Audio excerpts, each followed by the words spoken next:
Emozen is short for emotional zen. And when you have clarity with emozen, you tend to lean into the best of life. And when you do that, you stop running from the worst of it. So this evening, we've got quite a great conversation to have. I wanted to have Nathan come on because he's got this wonderful, wonderful concept that he's come up with. It's not just a concept, it's a way that you talk to people about healing. And it's called the fear interview. And Nathan and I both happen to be children of pastors. And we also met at seminary. And at seminary, we talk a lot about the difference between a spiritual crisis, right, or spiritual emergency, and an actual mental health crisis. Mm. And being around mental health, because that's what we do. I'm a licensed marriage and family therapist, and Nathaniel is a pastoral counselor. We are always talking about the soul and spirit, not having anything to do with religious dogma at that point, right? And the heart of healing really is connecting with your soul. So, Nathan, can you give us like a little brief interview about the fear interview and how that came about? Yeah, so when we were in training, one of the things that we learned to do is to get comfortable with the different psychological and therapeutic modalities. Mm-hmm. So one of them was narrative therapy. Right. And so when I began to get kind of comfortable with narrative therapy, one of the things that Michael White talked about was externalization. And he believed that the problem was the problem, the person was not the problem, which is very identical to our spiritual orientation.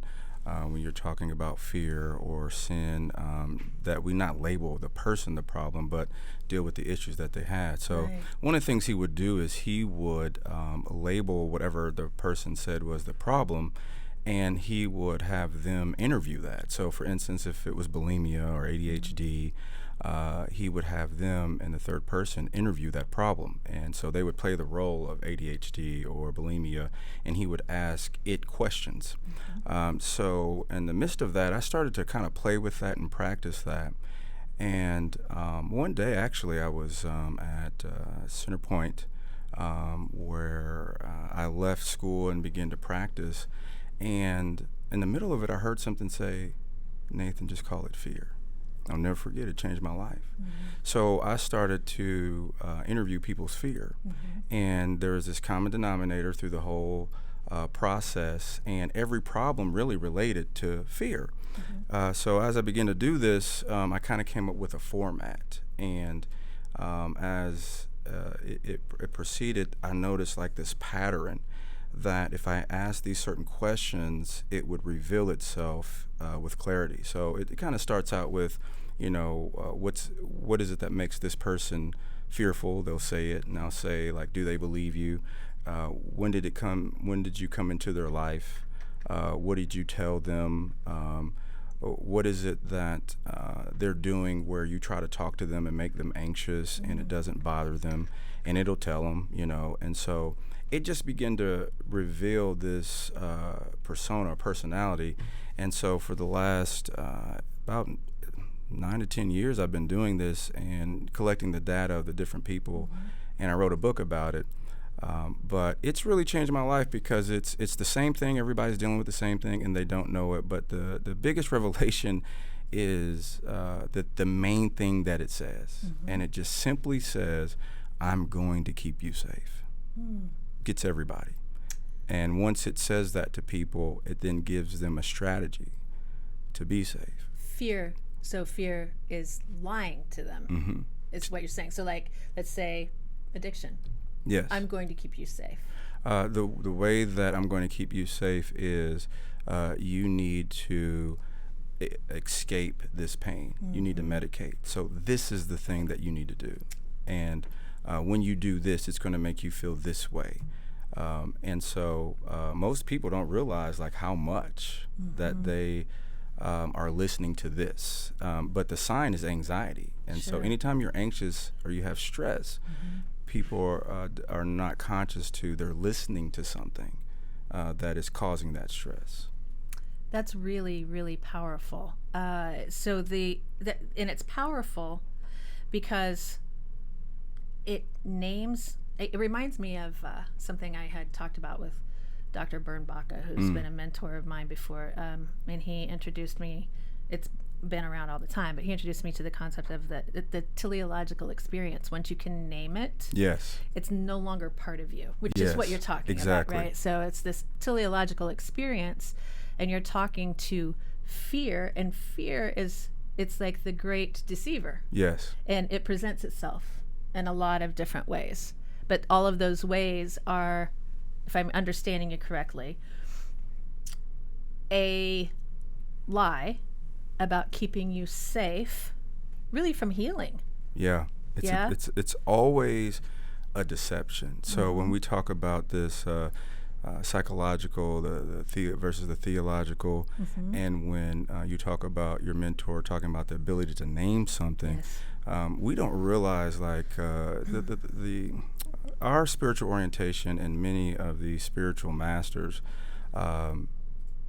they were all really saying the same thing, and we don't realize it. And sometimes, so one of the things that I do is make that connection. For instance, with naming things, like there's this narrative where Jesus would be interacting with people, and it said that the Spirit would call out and say, "Don't torment me," and he would name them, Legion, right? Spirit of infirmity, Lucifer, Heseton. Like he was naming the specific. He wasn't attacking the person. One of my favorite stories is when he's talking to Peter, and he tells him he's going to die on the cross, and Peter gets very anxious, like, "No, you can't leave me, man." And he says, "Get behind me, Satan." He doesn't say, "Get behind me, Peter." So it's his ability to recognize the problem in people and not attack the person, but attack the problem.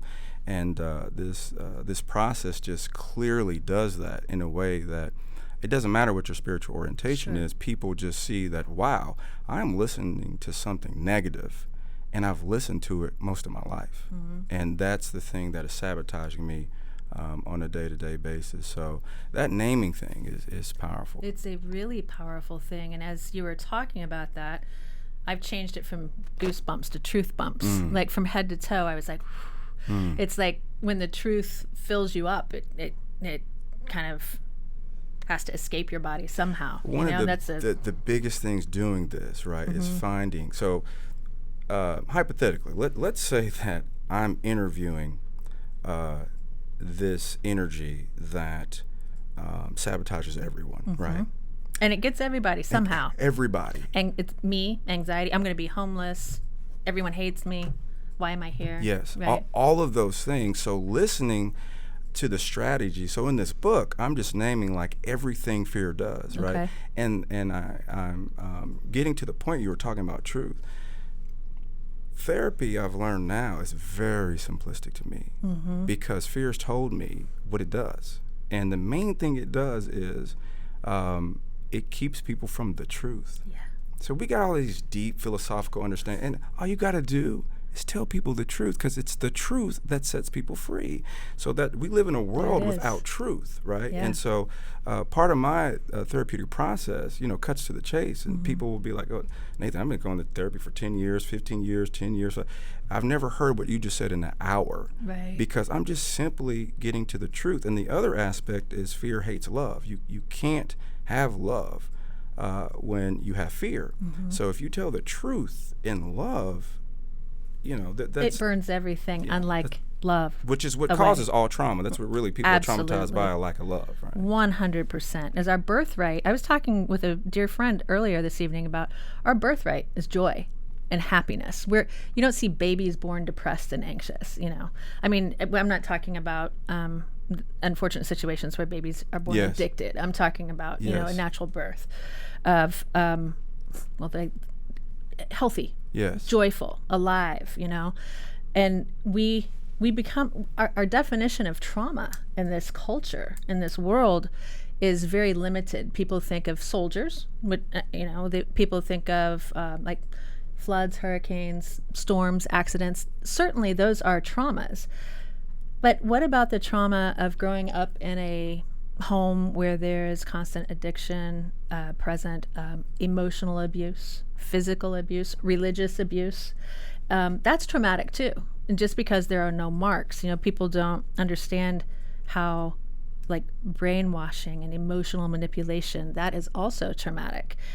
And that's actually where the lies get set up, right? Yes. So speak to that a little bit, Yeah. and some of the experiences that you've had with, oh, well, I'm not good enough, or, well, my dad wanted me to do this. Or, I mean, that's traumatic for people. So doing this has, I tell everybody, it's been a gift, because it's like, well, people don't know, like, I'm getting this information from the horse's mouth. Right. I do know this. I love it. The thing that harasses everybody, I've literally been interviewing it. Yes. So I don't care how deep and intellectual someone is now. Like, the person that is doing this to you told me what it's doing to you, right? So I know that people they don't really comprehend trauma. Even the experts that think they know what trauma is. I tell everybody, it's kind of like we're in the 1950s, where we know that cigarettes cause cancer and secondhand smoke causes cancer, but we're in the 50s trying to tell people, and they're not going to know until like 50 years later what we're trying to say. That's what trauma is today. Trauma is simply a sudden or disturbing, distressing experience. You just named it. Like, how many times does that happen where something happens to you as a little kid? The first time you didn't experience love, the first time you're with your dad and they call another person a derogatory term, and you're like, whoa. What? Yeah. Like anything, they didn't pick you up at school and it scared you. And then what fear clearly revealed to me is that you're the same age emotionally as when you were traumatized.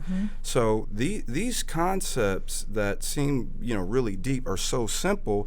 And I started to see that exactly what you're saying, people think it's war vets and being raped, having no idea that the very person that is trying to help this person heal from trauma, their first trauma, talking to the person they think is traumatized from war, their trauma is the first time their dad wasn't there, or they had some simple experience and they're still arrested emotionally from that. So you're exactly right. And every day I'm just helping people trying to grow up. It's a spiritual term that Paul said, when I was a child, I spoke as a child, I reasoned as a child, now I've put away childish things. So my goal is to help people put away childish things. Yeah. That I had truth bumps again. And the thing that I think a lot of people don't know about, we've been colleagues, students together and in grad school, and also we developed a friendship afterwards. And you've helped me with that. The fear interview helped me through some really difficult times with spiritual emergency versus it as a mental health emergency. And we've had the conversation about, maybe it did look like borderline this, maybe it did look like bipolar, but when you heal that trauma, it's like it burns away, and those symptoms, those psychological symptoms, are no longer there. But what you have to have is that compassionate witness. We're designed to heal together. You can't heal trauma alone. And that's what I think is crucial for the mental health field to understand, that if you're helping people heal trauma, you better know what yours is. Yeah. Right? I mean, what else can you say about it? It's just like, Yeah. That I have more trauma from mental health people not understanding that they don't know what they're talking about. It's like, and there's grace, because a lot of, like MFT, for instance, the degrees we have, like, are even new, where it's a new thing we learn to think systemically for some people and cultures. It really wasn't for me, but it wasn't either. But Freud focused in on the individual, right? And so it's a new thing. And the subconscious. To bring more than one person and believe that in and of itself, like, you do affect other things, right? So it's hard sometimes when I begin to understand that a lot of people did not get the training we did, so they didn't have to focus on themselves and do self with a therapist. So you got this whole world of psychology where they haven't done their own work because they weren't forced to, and not every school did that. So a lot of times you're dealing with a person who they haven't done their work. Right? They took classes, and sometimes they went into those fields because they were trying to figure themselves out, and they had issues, and they haven't been worked on, and now they're arrogant. Right? Isn't that beautiful? Oh my gosh. So they're trying to help you with arrogance. And that's why it's so important to, as you say, deal with your own stuff. So that most of the psychological community, they have religious trauma because we know religion is abusive. And if you're not fully mature, we have a lot of people deal with that church hurt. But because of that divorce, when you come in with different spiritual issues, they already have kind of an attitude towards you and an arrogance, and they're not realizing that this is just a trauma, or you're going through some type of spiritual experience that they don't understand. Right. It's when you're talking about the spiritual part, and I remember when we were in grad school, the heart of therapy is spirituality. Period. Yes. And so I have, from talking with you and our friendship and our training, I had developed emosin. That's where that came from. And the fear, being able to identify that, the fear took me out of my body, dissociated me, right? So I had to learn to ground myself. And emosin came from me finding my emotional zen. So emosin is short for emotional zen. I love that. And I learned to stay present, but in order to stay present, checking in physically, emotionally, mentally, and spiritually all the time. Those are the four. There's ether too, which is the blueprint of our body, but you can't really check in with that, right? You can check in the other ones though. And so what I noticed is that if I'm physically off, I might be emotionally off. If I'm emotionally off, I might physically hurt. Like as we're talking about this, so mindfulness, being present. That's my focus doing therapy. I'm noticing that my left side of my neck is hurting. Left side is the feminine side, having issues with mother issues, which I do. I don't, but that's some of my trauma injury, right? And turning my neck is like, what am I not wanting to look at on the left side, the feminine side? And so I'm thinking about fear. As you were talking about that, I was having a conversation with this pain in my neck. It's powerful. It is powerful because it's the inspiration from you to stay present with that. And so when I'm working with clients and I talk about spirituality, they've been so traumatized religiously that if it equates to God or church, they don't want to talk about it. And so we have to redefine what I mean. So I go soulfully, spiritually. Like you can have a spiritual experience walking your dog. Right? That what fills your soul, what makes you happy, when you wake up, what do you do during the day? And I don't just mean once in a while. I mean every day that makes you say, I'm getting out of bed today. Fear, interviewing it, stripped the form of godliness and made me really understand the power of God for that very reason, because I will say, when is it that you can't really cause them anxiety? Like no matter what you say or do, they push past you. What do they say? Some people will say, when she's swimming, right? When she's running, when she's in nature, I can't get, when she's at work, when she's around people. Sometimes it'll say prayer, church, Bible. Sometimes it'll say in meditation, yoga. So I know that, fear knows. You have a relationship with this. This is not just the thing I think is important. I'm sorry to interrupt you. This is really powerful. This isn't just a thing you do. It's a relationship with yourself that you're developing, and you're teaching people, and you're nurturing people and loving themselves.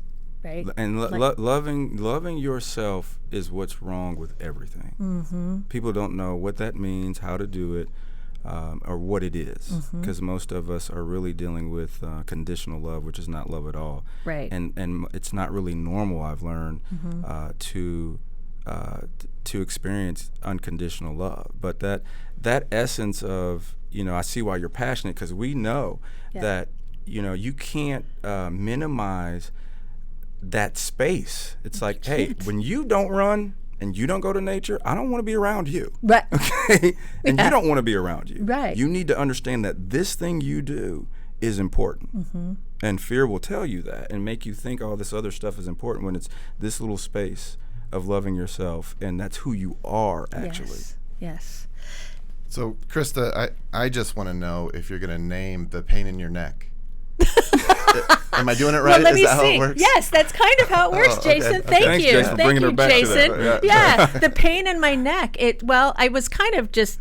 That's kind of like a minimization skill right Yes. there, right? Yeah. Jason, thank you. You could be a Yes. therapist. You did a Yes. good job. Yes. Good job. You're welcome. We And just since move right I've past already that. and since I already interrupted, Krista, you've helped me in my relationship, and I was talking about childhood trauma and all Right. that. I had a great childhood, great parents, solid family structure. Parents still together today, and all that. But I was involved with someone that was quite the opposite, broken home and very traumatic childhood and trauma and stuff like that. So you kind of broke it down, and I remember the whiteboard. You just kind of said, "Here's you." It was very simple, like boop boop. Like there's your family. Okay, it's like, oh, okay, that's nice. And then like the other one was like, it's like some graffiti artist kind of Genogram, thing. Yeah, just showing like how messy that was, and just kind of thinking about what that could, how that affects someone's life, and just to understand the different perspectives we were coming from, I thought was like actually really powerful. So Oh, thank you. there you go. Thanks, Jason. That's my one chime in for this show. All right, I goodbye. appreciate that. I will, Goodbye. I will Thanks. withdraw See ya. back to my Okay. hole again. That's true. That Yeah, insight. The insight, being able to see the patterns, the family patterns. I mean, a genogram is a family therapy tool that we use, and it maps out the family patterns, goes back 3 generations, and you can take notes in that. I actually can get like 6 months worth of information doing a genogram. Yes. That in one session, and often, and then I don't even tell my clients what I see. I'm like, what do you see? They're like, no wonder I'm a mess. That's often what they say. I was like, well, okay, but what else do you see? And they're like, well, his side looks pretty clean. Sure, it does. But that doesn't mean your side isn't, because one of the things I think that's very important, and Jason, I'm not alluding to anything that you had any trauma that you're not talking about. What I'm saying is, like, for me, for instance, there was a lot of physical abuse in my home. And when you're born up to birth to age 7, I mean, that's a time in your life where you're being programmed. I don't mean like a computer, but Yes. But it's kind of like that. It is kind of like that. Yeah. We're programmed up to age 7. We don't have the ability. I don't care if you're Einstein or Gandhi or Buddha or Jesus, Yeshua. You can't tell what's dangerous and what's not. Right. So if you're born into an abusive home, which I was, and I remember standing in between my parents at 18 months old when he had broken my mom's nose after church one day, trying to get him to call an ambulance. That was totally normal to me. Yeah. That was not traumatic. Yeah. It was traumatic, Yes. but it wasn't. Yeah. And I think that's something that's important. Obviously, telling that story, that's traumatic. I'm not saying everyone grows up with abuse or anything. But even like, oh my gosh, being afraid of dad's footsteps. Yes. And maybe he never lays a hand on you, but he looks at you and you're just waiting for that blow. Yeah. Because you hear him slam a door or pound on the table. Now, am I saying that anger is bad? No. But what you say a lot, be angry and sin not, Yes. right? Yes. Being able to talk about and name our emotions, that naming piece again, we have to be able to talk about that in a safe, contained, loving way. Yes. You can deal with anger with love. And so, I realize I just did it again. The pain in my neck. The pain in my neck is, I somatize my emotions because it wasn't safe to express emotions. So what happened to me with trauma, and it was complex trauma for me, which is a little bit different than just regular post-traumatic stress. And I don't like to use the word disorder after it because it's not a disorder. It's the body's way of handling emotion that is too overwhelming for us to handle at the time. Yeah. It's the body's natural way to handle it. And flashbacks aren't actually quote unquote flashbacks. They're memories that are being processed for the very first time. Yes. Because the body stores trauma. And so something is stored in my neck, on my feminine side, about I don't want to look and see my mom get hit again. So that's kind of what that's about, Jason. Does that So I love that Jason brought that out. I do because too. Like what you learn, Thank you.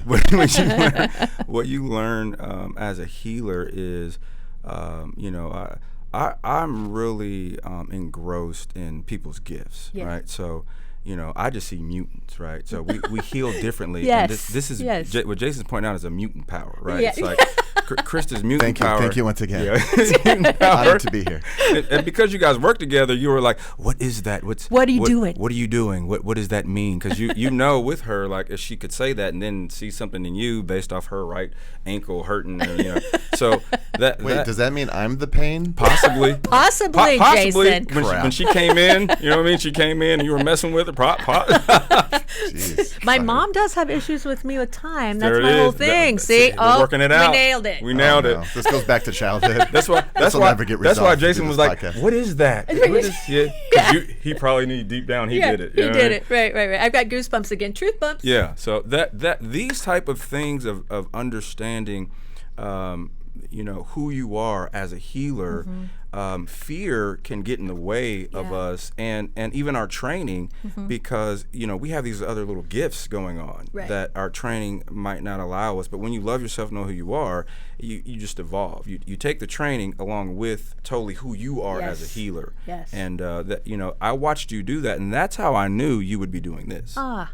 Thank Because when you go through a spiritual experience, it's a purpose that God has for you that's beyond all this training and all this. It's the bigger than structure. anything we can be taught. Yeah. And those are the people a lot of times who we see because your gift makes room for you. It's not just your training. You add that's your training beautiful. for your gift. Say But that again. it's your gift that makes room for you. Like Jason's room Yes. right here. Yeah, like Jason's made room for us. Yes. Your gift not only makes room for you, but everyone else too. Well, that's the purpose of it, really. Right, It was yeah, given right. to you to give out to other people. Yes. Right. So people don't understand. We'd be in these circles and people talk about like Tony Robbins or some of the spiritual coaches, Sure. which we know on a certain level, like because of the training, they're only getting to a certain degree. They can't really get to some of these real issues. But Yeah. the reason they're out there in public because they're not scared and they're just using their gift. Yes. So quit talking about them and use your gift, Yes. right? But sometimes you don't have a gift. You've learned something to do. You're trying to take people through, and you haven't fully figured out who you are. So this is the process of learning who you are. But that spiritual experience is something that's making you. You don't have a choice. Right. It's God's direction saying, hey, you're about to go through something that's going to Yes. humiliate you, embarrass you. And then I'm going to, in front of those people who don't understand you, they're going to bless you. And they're going to have to sit at your table and watch you get blessed. And that's the process, that God's process of his Right. healers that he takes people through. Right. Right. That's so, I'm sorry, I'm marinating in those words. That's so powerful, what you just said, because it's so big, and I had so many people running through my mind, and they all follow the same process. It's the same thing.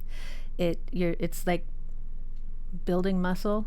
Yes. You have to tear it down Yes. to build it up. Yes. It's God's boot camp. Yeah. Right. Ooh. They break you down, Yeah. and to build you up because you got to go through training. If you want to be a Navy SEAL, you have to go through the hardest talked about training of this. war. Yeah. And sometimes your training is actually worse than the actual war. That's why when you get to the war, it's kind of easy because you're like, you don't know what I've been through. Yeah. It's like, is that what you got? Yeah. You remember when you thought I was crazy? Yeah. Yeah. That's why I'm so strong right now. Yeah, exactly. Because this ain't nothing. Yes. Yeah. I'm having a memory of you talking to me on the phone that night, and you used that Navy SEAL example, and I was like, oh, well, if I can get through this, Yes. if I can get through this, Nathan, because I literally could not move. And you were using that fear. Yes.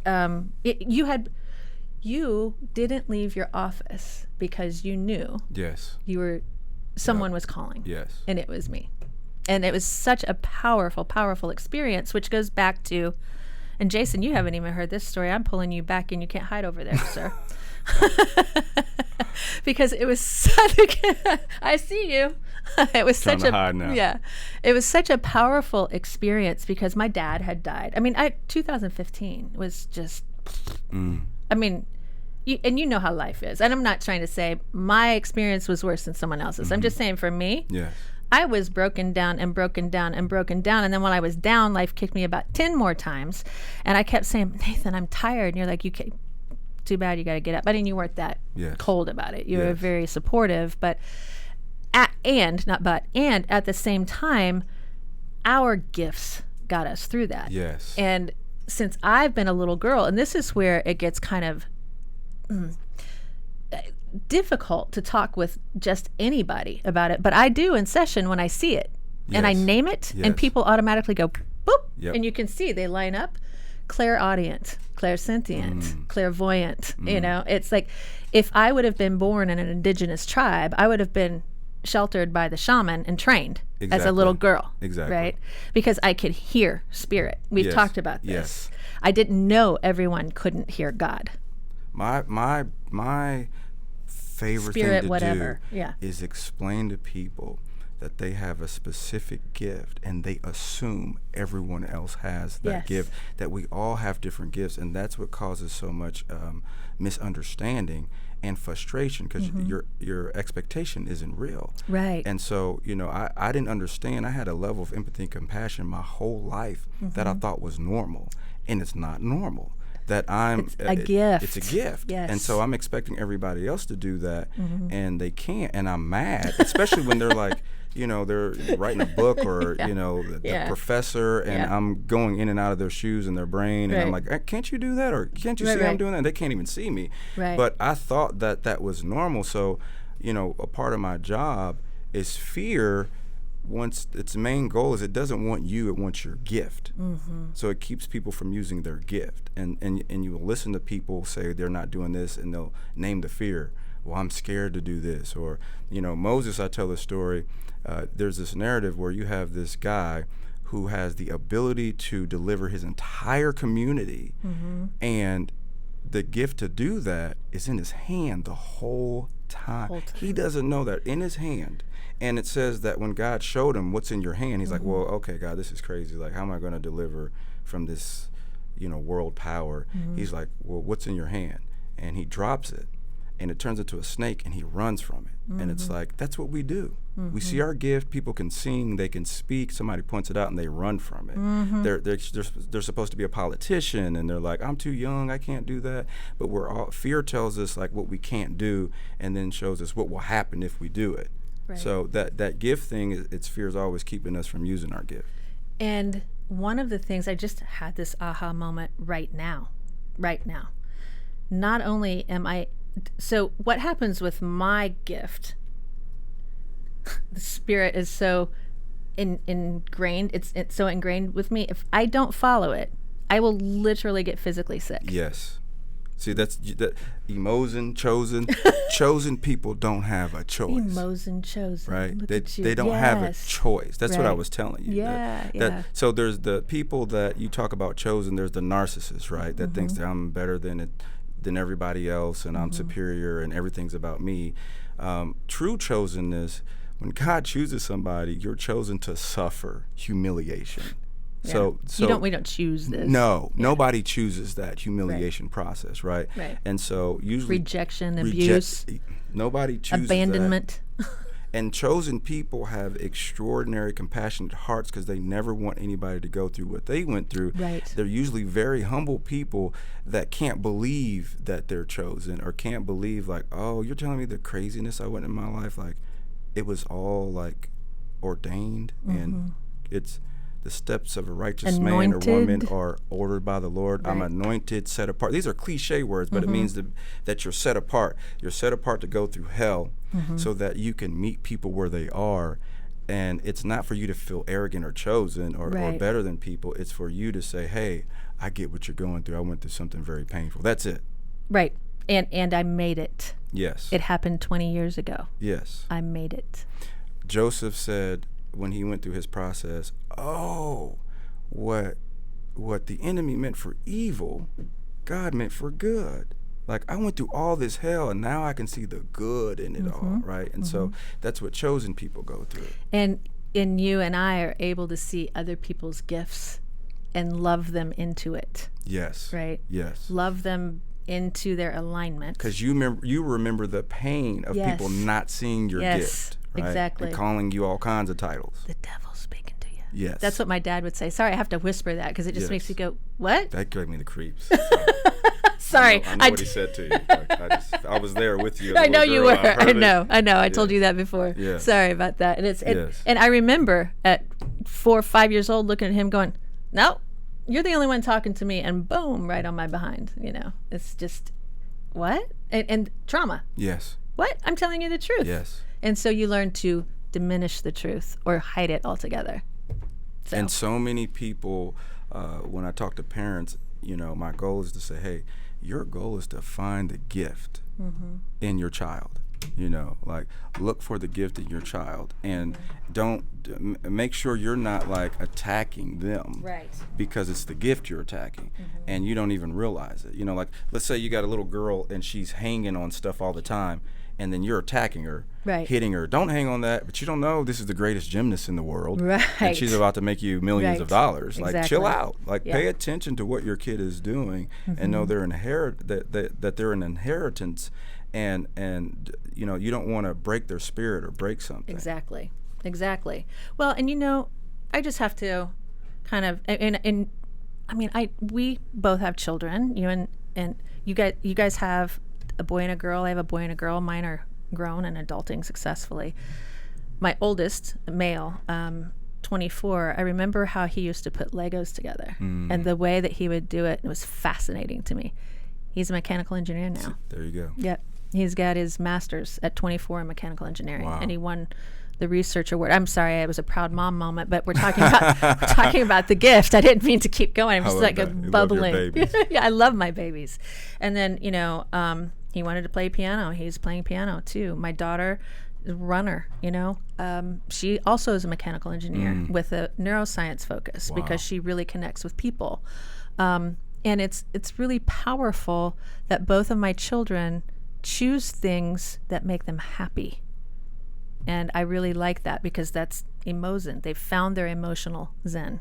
And most parents, you have the what I call the people that grow up in a affluent or superior culture that they have to deal with that, and then those who grow up in an inferior culture where they're kind of taught where, I'm not making enough money. With these two cultures, sometimes parents will say you have to be this or that, Yes. and destroy. And I can't tell you how many doctors and lawyers I meet, and they are literally doctors and lawyers because they thought that would please their parents. Wow. And they actually hate what they do. Right. But they thought that this was the thing that would get that love, that unconditional That love. respect. Yes. Yes. But I'm just saying that's because they have a loving mother Sure. that is saying, hey, become the thing you're created to do, not what you want to do. And then our children end up having their own process too, right? So if we can embody stepping into the truth Yes. through fear, right? And what fear can't hold on to me when it comes to my children. That's right. First, right? That's and there's right. that when she's loving her children, I got nothing on her. Yes. Right? Can't say anything to her. Nope. That's usually one way I help mothers. Yeah. But Yeah. I have to get them to do that with themselves.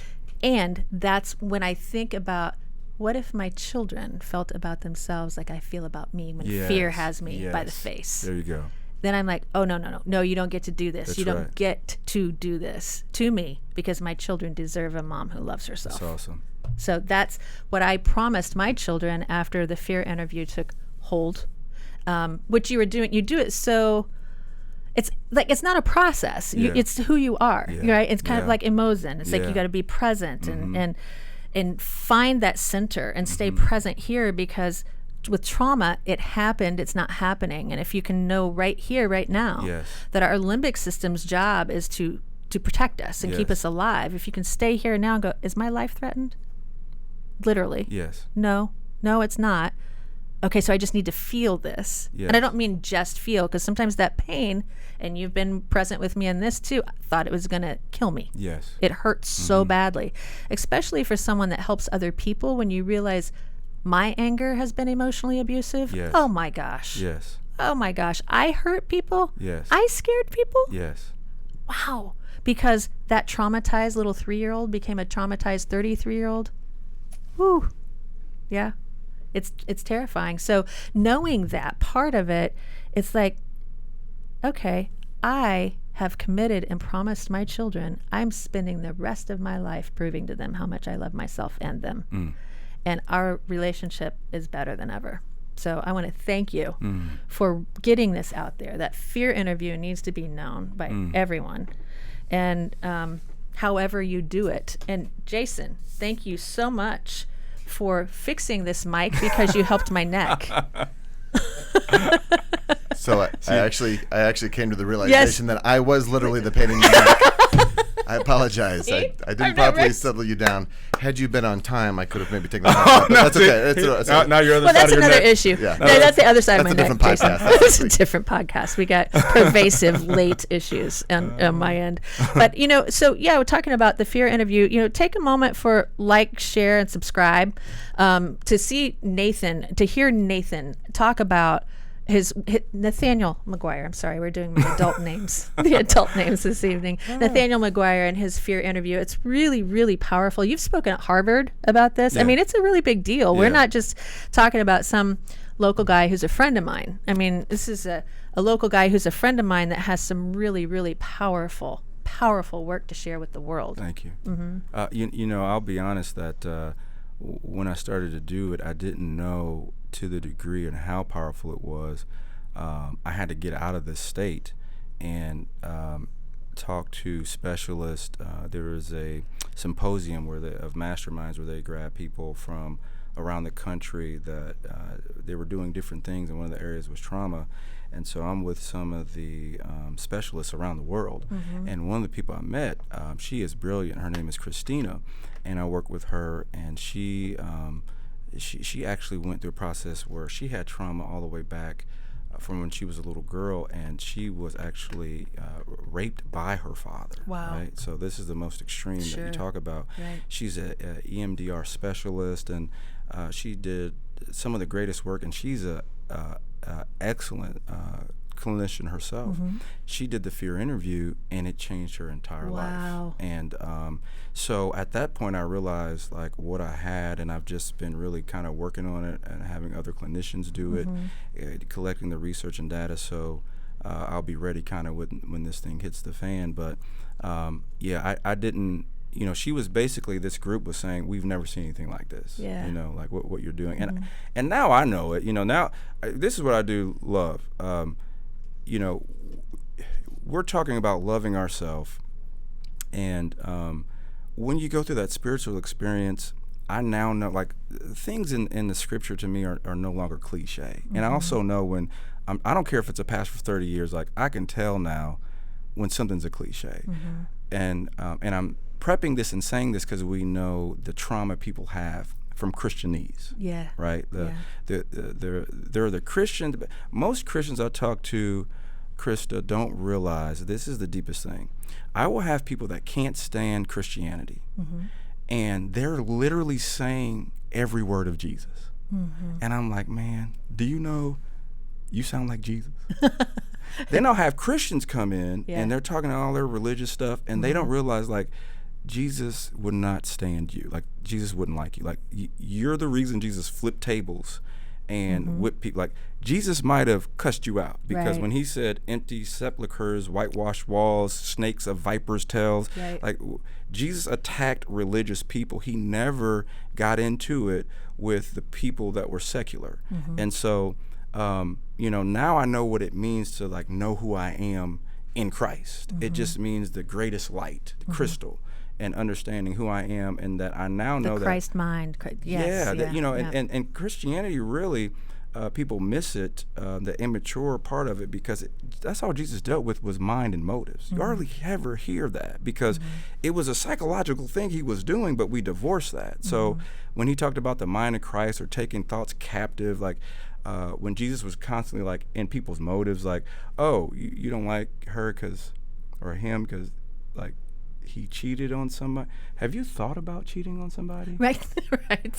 Jesus, I can't stand you. Here you go again. It's like he's looking at the motives and the heart, and that's the thing that therapy does. It Yes. gets to the mind and the motives and the subconscious, and that's what God was doing. We totally miss that in a lot of this religious stuff.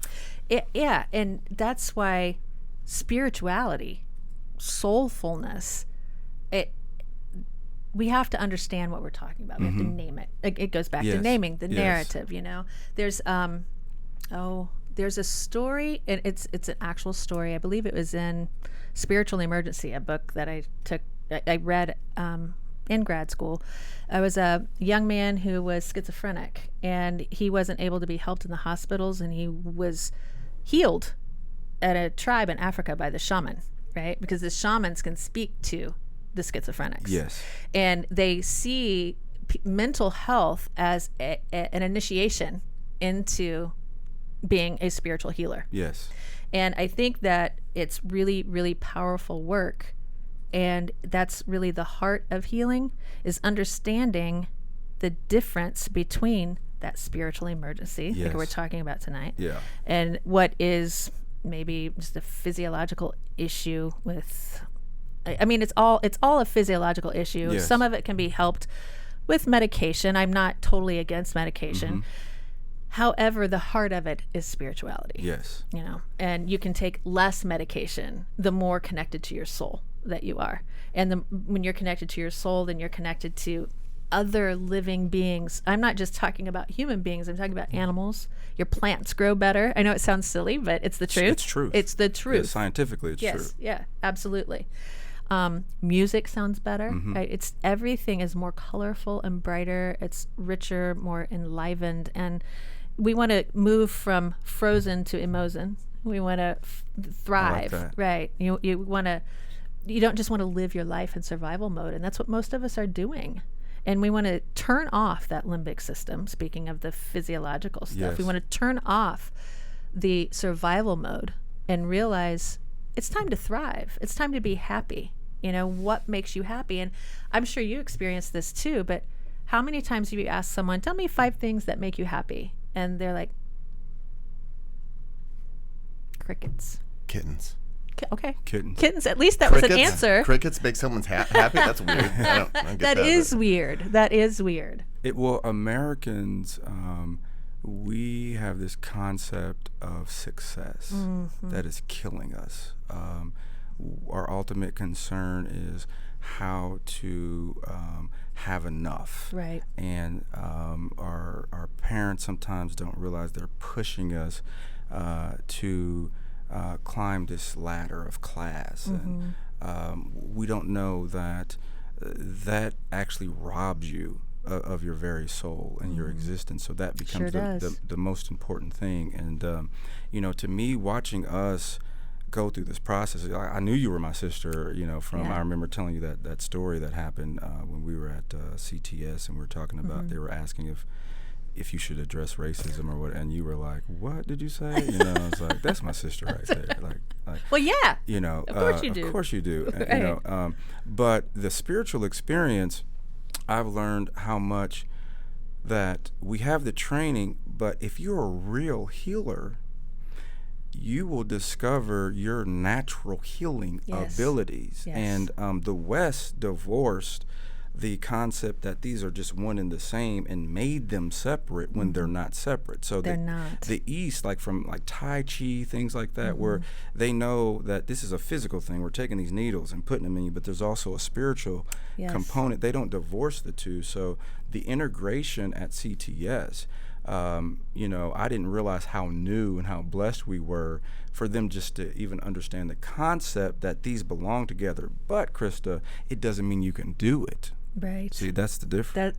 Good points. Continue. Just because you believe that you can integrate the two doesn't mean you can integrate the two, right? And so that's what I had to learn, that, oh my gosh, what they're talking about doing and believing, that's who I am. That's what I do. I've been doing it. This is me, actually. It was kind of gross getting trained just on this part and this, that, all that. Okay, this is I do this. Right. I remember I was in one of Dr. Grant's classes, and they were talking about a mystic, and I was like, "That's me." Yeah. Yes. Yes. And I was like, "Oh, maybe I should calm down now. But Yeah, yeah. I was like, I never had it described. I was like, Yeah. everything in me. Like we were talking about the fingerprint of God earlier. I doodle in signs that Yes. he was talking about, like beyond. Remember Yes. that was Yes. so fun. Not Yes. that was a Yes. hard read. I'm saying Yes. because it was very deep and Well, thick. let me tell you, when I read stuff like Beyond, this is the concept that started to irritate me when I realized like what spirituality really was, and that I had it all the time. Sure. Is when I was talking to clinicians about spirituality and all this weird, technical, mystical, weird language, right? And it's like, it's not that deep. Like, Yeah. it's not. So I didn't have any problem talking to, my clients. It was all of the trauma associated with American religion that most people come to a seminary because they have trauma. Yeah. And so I didn't realize like I'm here because that spirituality like blessed me. Yes. And so my Christianese helps me to do therapy better because my Christianese taught me not to be prejudiced and judgmental and to love unconditionally. And I had to learn like 90% of people who experience Christianity, they were not taught that. They were taught the religious Pharisee part of it. So I had to go through this whole process of like wiping that stuff off of this God. But I also know Jesus was a brown Jewish boy too. Yeah, like right. From He was Israel, not Caucasian. from the East. Like he looked like the dude that if he got on the plane with you, you would get nervous, right? So like these were common sense things to me that I didn't know. Like the half of the population can't comprehend. Right. And they would even like him more if they knew that. Yes. So these were the type of things where I had to understand. I was talking to Brian Grant one day and I was like, man, I just feel like, I don't know, I feel like, is this right to say? Like, I feel like I'm becoming like a European healer or something. It don't feel right, like something. And he said, you're right, Nathan. Yeah. Like, some of this stuff might not even apply to what you're doing or who you're going to talk to. Right. And he was like, just, you got to learn to be you in the process. That blessed me. Yeah. Because I learned like, I heal my family. I learned that what my mommy and daddy did was everything you guys are trying to teach people to do. And you know what they did? These people just somehow, by the grace of God, learned to love me unconditionally. Yep. That's what spiritual direction is. Spiritual direction is simply surrendering to the direction the Spirit is leading you. And the Spirit is always leading you to love. And fear is always fighting that. And it doesn't matter if you're talking about Christianity, Buddhism, Judaism. I'm not sure about Hinduism, but love. Yes. Love the connection. Because I might say, when I say I'm not sure, I just don't know enough about it. Well, out of ignorance. Let me tell you what I always tell people. I've learned that with all of these different what we would call religion, and some of them are spiritual experiences within the religion. Sure. The common denominator is that they're telling you, all of them are saying something so simple, but I've learned something, Krista, talking to people. They're all telling you, hey guys, that you study me and you think you're so deep and all that. I'm trying to tell you something. This is what I'm trying to tell you. Treat people how you wanna be treated, and love one another. Right? People can't do it. And when you look at all of these people, it's basically saying that I've learned, Jesus said something so powerful. He said, did I not say ye are gods? Isn't it written in your law? And basically what he's saying with all these superhero movies now we watch, God is basically saying that if you want to be a superhuman on earth, a superhero, a god, little g, try loving one another, loving your enemies, and forgiving people. And I am going to show you how to do it. And it says that all these spiritual orientations basically says that they all, if they met each other, they would be like, okay, you guys are doing it. And they would be like, but Jesus, you're ridiculous. Like, you're ridiculous. That's all that this is saying. And so there's no need to, argue who's this, who that. Like, find the model who did it the best. Right. Just see if you can do it, right? And what you see out here is people can't do it. Right. Because you have to start with yourself first, right? And it reminds me of, loving each other. So today is 9/11. I just had aha moment about 9/11. It was one of those gift moments, right? When I said, if I ignore spirit, I get sick. Yes. So 9/11, I was homeschooling Levi. Alyssa was not yet in school. He was in first grade. I had gone out for a run that morning. I came home, and there was this odd quietness as I was coming home, and I could feel something was off. I walk in the house, and I was my kid's dad at the time and I were still together, and he's got these big eyes. He's looking at me. I'm like, what? And he goes, come here. A plane like ran into a hotel or something. Come here, because the kids are running around, Yes. right? Yeah. And I go in there and I'm watching it and not realizing. And just as he's getting ready to shoo the kids out, the plane hit the second tower. And Levi went, is that the devil doing that? Wow. And I went, and then they start talking about Muslims, right? And immediately I heard, go to the mosque in Plainfield, have a peace vigil. And I was like, oh, no, this is a big no. Wow. No, I'm not doing this. Wow. So my headache got worse. Yes. And worse and worse. And until I called the imam at the mosque in Plainfield, who, by the way, was the president of the Islamic Society of North America at the time, until I called and set up an appointment, my headache did not go away. And so I did not want my children to be brainwashed. So we had a peace vigil for children. And we talked about peace and different religions and how religion is ideally helping people be better, to love each other better, to make the world a better place. And what happened today had nothing to do with religion. It had to do with anger and hostility. And we talked about, what would you want for the world? So the parents helped the children write a message on a piece of paper, and we put them in balloons and we released them. I know you're not supposed to release balloons. That's not the point, right? These children, there about all of the children at the mosque from Plainfield and their parents were there. The imam couldn't come because he had a meeting with bigger powers at the time, but his wife and children were there. And one of the most powerful things that happened for me, I noticed there was a young girl named Miriam, and she walked up to me afterwards and she said, may I give you a hug? And I said, absolutely. She hugged me and I could feel the power of that. She pulled back. She had tears in her eyes and she looked me in the eye and she said, I need to thank you. This is the first time I have felt at home since my family has immigrated to this country. On the eve of 9/11, having a peace vigil for children because I heard Spirit tell me to do this. And I wanted my son to know that Muslims are not associated with the devil, right? Hate is associated with that. And we all got together, and it was a healing moment for her. And a lot of other kids came up and talked to me. When I say kids, I mean teenagers at the time. That was so powerful for me. Such a beautiful young woman, and it was so healing. And on this day, 9/11, 18 years ago, right? Paying attention to Spirit in the heat of the moment there's a difference between being aware and being conscious. Yes. Right? You can be aware of something, like I know I can get triggered and kind of be a little intimidating with my anger. If I'm conscious of that, I'm going to hold back and not let my anger show up. I will be angry and sin not. Yes. Don't hit the rock, Yes. Krista, right? Yes.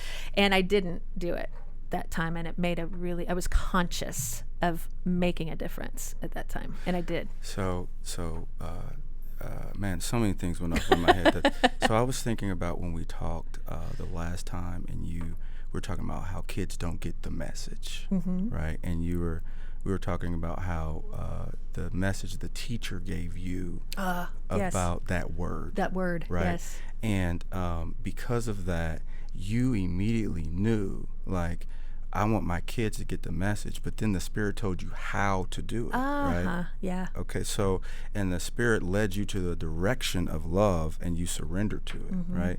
And that's, first of all, I know when I'm talking to chosen people, because chosen people, they'll sit on my couch and they'll start saying, well, you know, God said this, and the Spirit did this, and da-da-da. And I have to say, you think that's normal, don't you? that you just hear God all the time. Right. Yeah, it is. I'm nobody, so I know the pastor. No, you think that, okay? Mm-hmm. So there's that piece of how love is talking to you all the time, trying to tell you to do things. Mm-hmm. And that's when I'm talking to a child of God, right? That's a child of God, love. Mm-hmm. The other piece is I mentored a young boy by the name of Amar. Mm-hmm. Like, it's my brother, right? Mm-hmm. When I met him at the time, we're still friends to this day. And I got introduced to the Khan family. I was a soccer coach in Carmel. Okay, yeah. And so they're from Pakistan. Mm-hmm. And my first soccer coach was from Pakistan. Sorry, I just Really? had to throw that in there. Yeah, I love him. Well, they had a passion, but his dad really like took a liking to me, and we really connected. And I started to mentor Mm-hmm. him and as his soccer coach. And one of the things, they started a foundation, and his father explained that, do you know what happens to young boys that become terrorists, Nathan?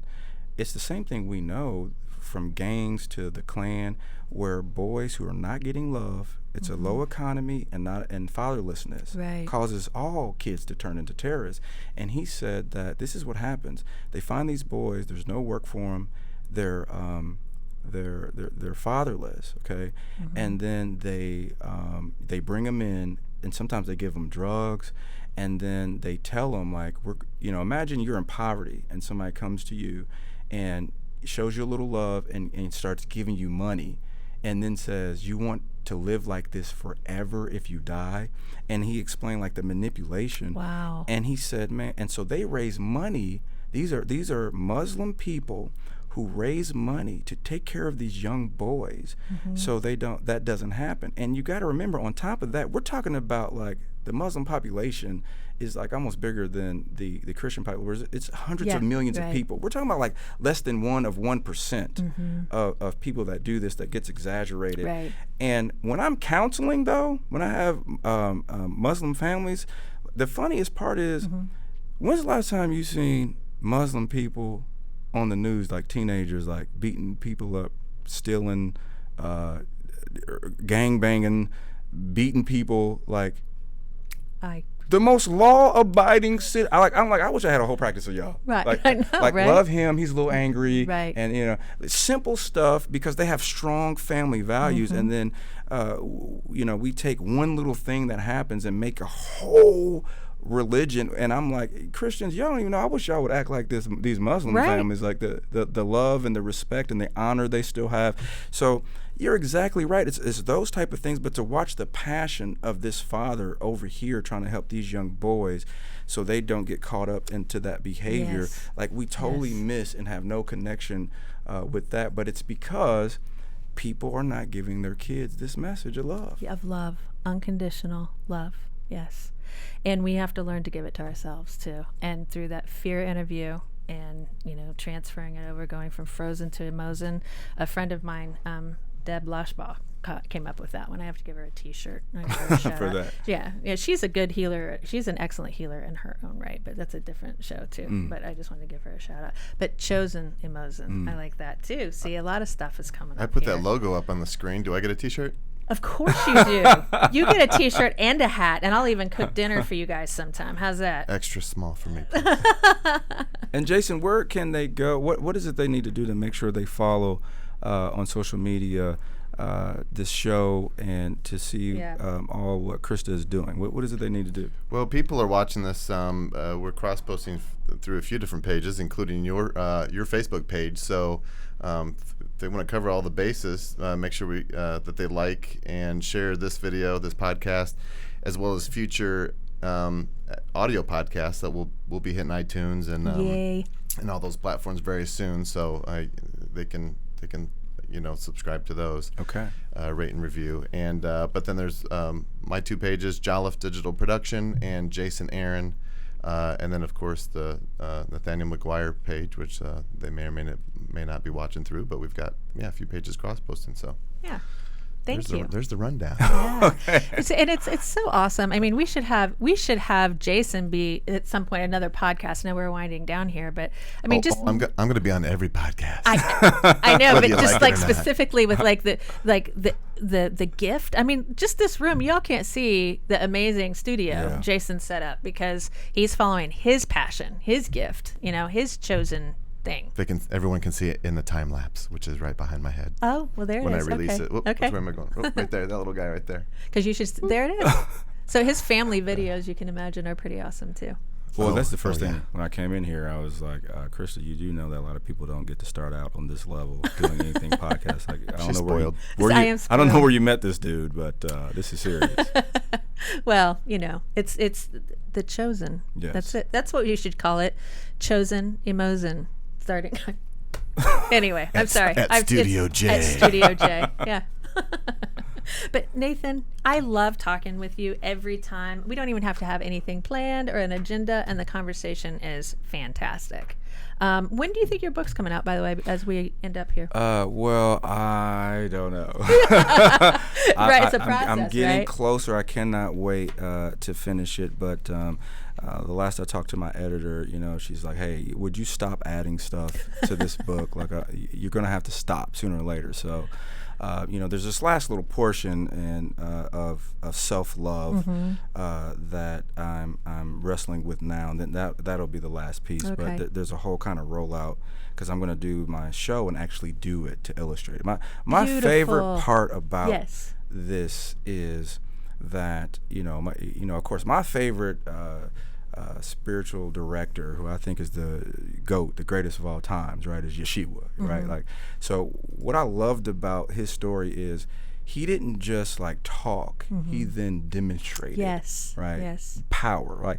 So I love that. It doesn't really matter what I'm saying or whatever you think about my philosophy. When people do the fear interview, they're like, okay, dude, there it is. You know what you're talking about. Yeah. Like you just allowed me to separate me from the problem.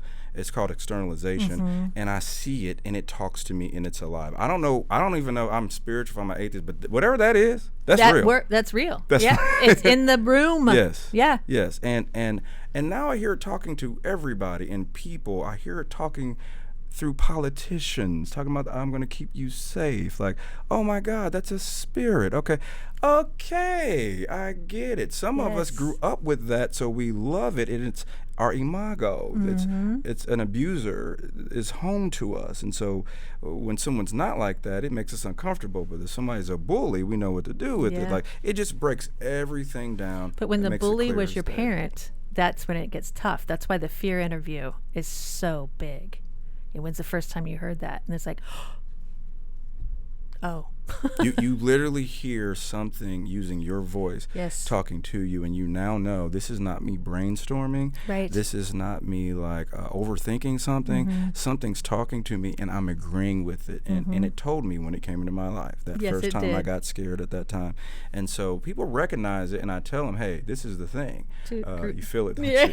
This is the thing. You're really an expert now because it's talked to you too long. You know what it sounds like, right? Now you just didn't know what it was. So I'm very excited about it, and I've watched it over the years. Just it literally allows somebody to it's that story, the prodigal son, that he saw himself. It allows people who don't have maybe the greatest emotional intelligence. All of a sudden they have an awareness. It's like my Matrix, or I'm Morpheus, and I'm you want this pill, and I'm snapping people out of it. And they have to deny it now when they come back, and typically it lets me know what axis people are on when they can't see it or they deny it. And look how it's pulling that in. That's yes. Wow. That therapeutic piece. Yes. Yeah. I love that. That's really, really powerful.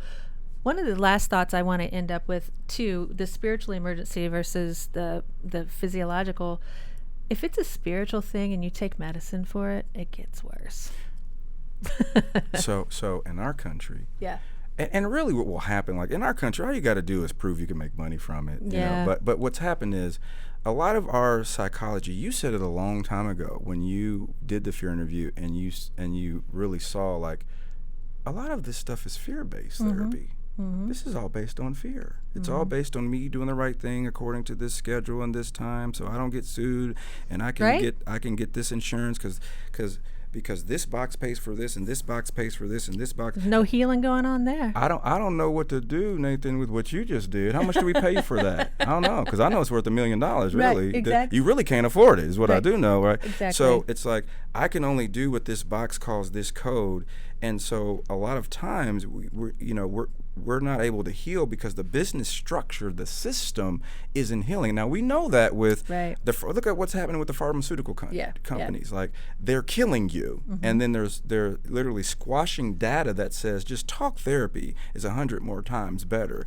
than this medication. Yep. But these people that are in control they know how much money. But if they got into realizing, like, guys, like, release the spiritual healers, like, you can make money doing that too, right? Yeah. That's what America, it's capitalism that's extreme, because we forget our country started out with slavery. So Trauma. we will do some sociopathic stuff as long as it makes $1, and we don't give a damn. Nope. And we don't understand how much that's infiltrated, like, all systems. So And people forget that even our money, it's written on there that it's an IOU. It's worth nothing. Yeah, don't get too deep. I'm Chris. not. No, I'm sorry. See, it happens with you, Nathan, every time. Daggone it. It's let's just the truth. Let's just do these conspiracy things. Yes, I'm kidding. I'm kidding, y'all. It's It's just a joke. So thank you for explaining that, Jason, where they can go for the like, share, and subscribe part. Jolliffe Digital Production. And Jason Say Aaron. that 3 times fast. I just did it once with difficulty. Let's do that. Nathaniel McGuire. And then I'm Krista Anderson, and my page is Emozen. And I really appreciate everybody sharing with us this evening. At some point, we're going to have maybe conversation, with people watching too, but we'll figure out how to do that as we go. Oh, I mean, say the word. We can bring people in anytime. I may, yeah. Yeah. Oh, you mean I'll tell you how to do it? Yeah. Okay. That's what I mean. Gotcha. You teach me, Coach. No, that's actually really easy. We can have a link out there to where people can click on it, and we can have callers come in and ask questions or have their own Their own, perspective. yeah. And I'll play the bad guy. If we don't like what they're saying, I'll just mute them. Okay. Like, oh, I'm sorry, we lost the caller. Sorry. Oops. Yeah, I don't think you realize like what Jason's got going on here. He can do anything. He can do what? Yeah. Jason's amazing. If you guys need anything like video work, this guy, Jason Jolliffe, is the man. It's Jason Aaron. I rebranded.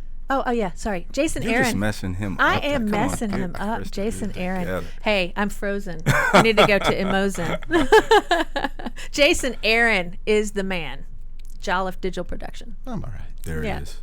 That's it. Pleasure to have you guys in my studio. Thank you. Thank you, sir. It's a pleasure to be here. We appreciate it. Thanks, Nathan. Thank you. Nathaniel McGuire. Thank you. Star in our midst, y'all. Have a good evening. Great rest of your week. See you next week.